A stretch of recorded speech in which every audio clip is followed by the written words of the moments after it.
You see, far over the mountains, you see the white ice. It's a glacier. It's been there for a long time. Do you see it? Yeah.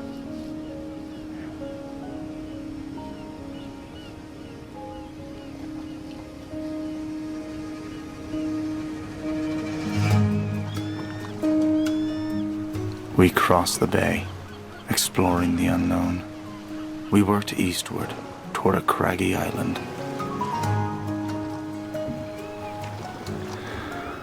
Oh, to sail uncharted waters and follow virgin shores. What a life for men.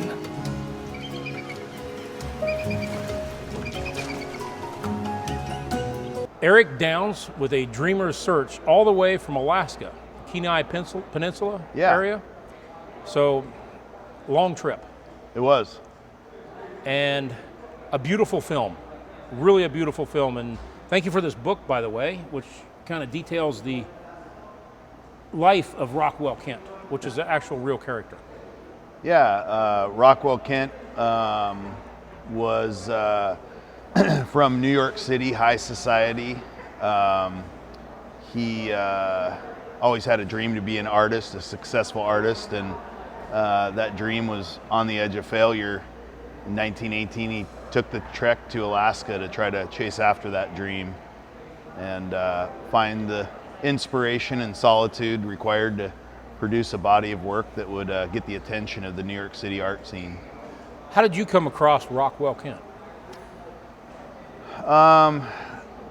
Kind of interesting connection. My entire family's originally from northern New York, the Adirondack Mountain region, and that's where Rockwell Kent would eventually settle and have a farm.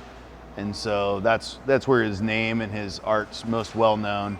My parents moved from northern New York to Alaska in the early 70s, and so that's where I was born. And so I had traveling back and forth to the region in New York. I'd always heard his name thrown around here and there, but it wasn't until a special trip that my cousin from New York took to Alaska. She's an artist, and she was going through a tough time, and I flew her to Alaska. And I said, when you get here, I want to do an adventure when you get here. I said, isn't there some artist guy from New York named Rockwell Kent? And she knew all about him. And just before the trip, we were going to go out and explore, his journey. We'd tracked down the book and stuff. But just before we went out to the island, we had tracked down the historian that knew the story best there in Seward, Alaska. And he met us at the coffee shop, and he came into the coffee shop. His arms, under his arms were binders full of letters and communications and drawings about Rockwell Kent's journey. And that's what really hooked me into the story. And then going to the island, that trip, I thought in my mind it was supposed to be something special for my cousin, but it turned out that it was really special for me, reconnecting with the wilderness that I experienced as a child, reconnecting with that burning desire to become a filmmaker. And so that really kind of planted a seed for me to tell that story. And it's a beautiful story, well done. And to condense it down into a short is very well done. Beautiful scenery. Of course, Alaska has a terrific backdrop for any film setting. If you just turn the camera up a little bit and get the lakes and the valleys and the mountains, beautiful. I know we were talking earlier, yesterday or the day before, and you said growing up in Alaska, basically what I took from it was growing up in Alaska is great, but I want some big city life too. I want to be around the hub of energy. And so I can imagine growing up there, it's like much like anybody who grows up around something that's beautiful and where people travel to, it just becomes part of their life, and they're also searching for something else, much like Rockwell Kent was searching for something deep inside him. Now, doing just a little bit of research and cracking the book, I haven't had a chance to read it because we just got it today in the festival, but there was a part where he was possibly accused of being a German spy. And I've got a question about that. Yeah, what's your question? Was that part of what took him to Alaska, was to escape an arena or an region that he may have been in accusation of, because it was right after World War II. So, I'm sorry, World War One. Yeah. World War One. I always think World War One. You couldn't have World War II without World War One. So that's where it got messed up. Right. But World War One. Was there any part of that took him there to get away from that? So the German spy story, actually, I think it does have a connection with the Alaska journey. So in 1915, he went on a journey to Newfoundland, Canada, with his family. He took his family this time, so his wife and the 2 kids. They went to Newfoundland, to a small frontier town. So it wasn't very remote, but it was a smaller frontier town. They settled in. He became friendly with the community, but then, and the reason he was raised, his father died when he was at a young age, and so he was raised by strong women and a German nanny. Mm-hmm. And so from a very young age, he was taught German culture, German songs, the language. Sure. And so he had a real love for that culture. And that was just something that was inside him. He'd go to the pubs and the bars and they would sing German songs with his wife in Newfoundland. And so that was just a part of who he was. And so when England entered the war in 1915 in World War I against Germany, there was a big shift in that culture. Here's a guy that they had heard at the local pub singing German songs. Right. And so the rumors started flying in that small town. Who is this guy? What do we know about him? And Rockwell Kent was never one to put out the fire.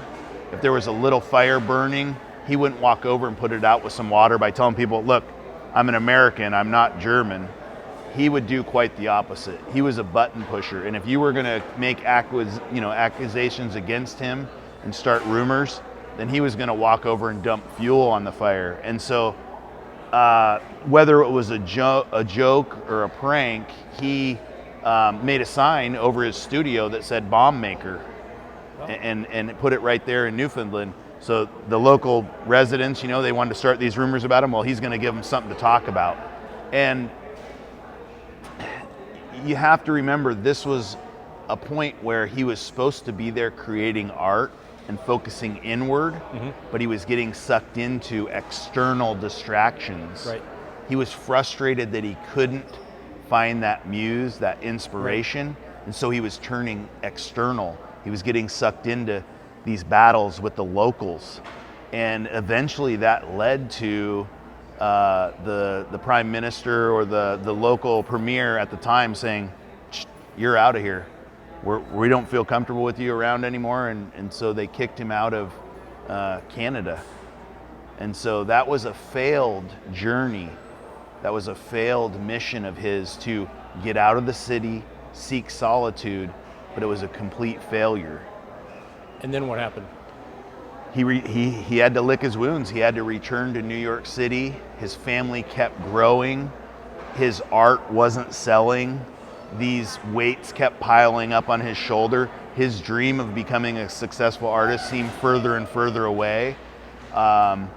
In the spring of 1918, a couple of his paintings did sell, and he hatched the plan to escape to Alaska at this last-ditch effort to get away from the noise, find that inspiration in solitude, and create something that would stand out. And so it was definitely a